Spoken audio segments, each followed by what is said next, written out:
రాన్ నారాయణ రాన్. మనస్సు అంటే ఏమిటి? మనస్సు అనేది ఒక శక్తి, ఒక తరంగం, ఒక అయస్కాంతం. ఇది ప్రతి వస్తువును తన వైపు ఆకర్షించే సామర్థ్యాన్ని కలిగి ఉంటుంది.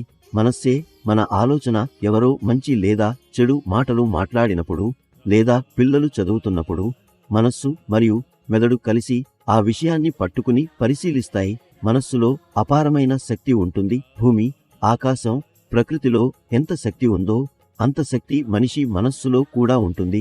ఒక మనిషి శరీరం అనేది మనస్సునే విస్తరించిన రూపం. పాలను తీసుకుని వెన్న, పెరుగు, చీజ్ వంటివి తయారయ్యే విధంగా మనస్సు కూడా మన శరీరంలోని ప్రతి భాగంలో వ్యాపించి ఉంటుంది. ఒక మనిషి భూమిలో విత్తనం వేశాక ఆ విత్తనం చెట్టుగా మారుతుంది. ఆ చెట్టు నుంచి అనేక మొక్కలు, పండ్లు ఉత్పత్తి అవుతాయి.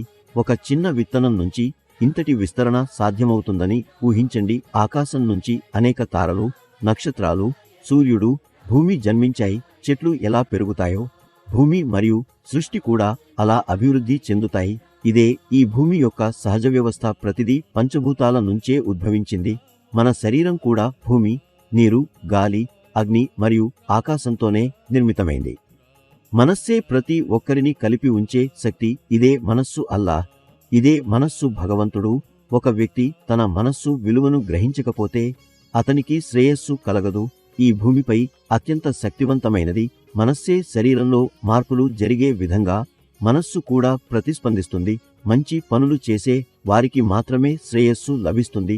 ఏ పని చేయాలన్నా ముందు మనస్సును సిద్ధం చేయాలి. మనస్సు చెప్పిన దాన్ని మనిషి అనుసరించవచ్చు, కానీ మనస్సు మీద జోక్యం చేయలేడు.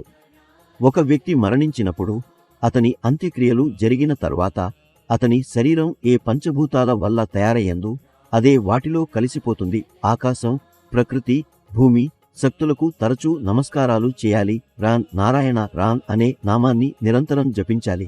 ఎందుకంటే ఈ బీజ మంత్రంలో మొత్తం బ్రహ్మాండం సమ్మ హిందిస హిందిహ హిందిసి హిందిత మహై ఉంది. ఆకాశం నుంచి శక్తిని పొంది ప్రకృతి ఏర్పడింది. ఆ ప్రకృతిలో నుంచే మనమంతా పుట్టాం. మనం ఆ ప్రకృతితో ముడిపడి ఉన్నాం. ఆకాశంలోనే నక్షత్రాలు ఏర్పడ్డాయి. కొన్ని నక్షత్రాలు సూర్యుడి కంటే ఎన్నో రెట్లు పెద్దవిగా ఉన్నాయి. సృష్టి ఆరంభంలో ఒక అణువు పరిమాణంలో ఉండేది. కాలక్రమంలో అది విస్తరించి అణువుగానే ప్రారంభమై బ్రహ్మాండంగా మారింది.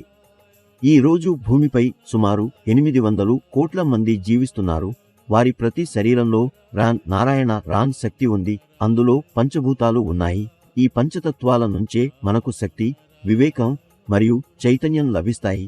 ఆ వివేకమే మనకు జీవితం యొక్క అసలైన అర్థాన్ని తెలియజేస్తుంది. జీవితం ఎలా, ఏ విధంగా జీవించాలో తెలియజేస్తుంది.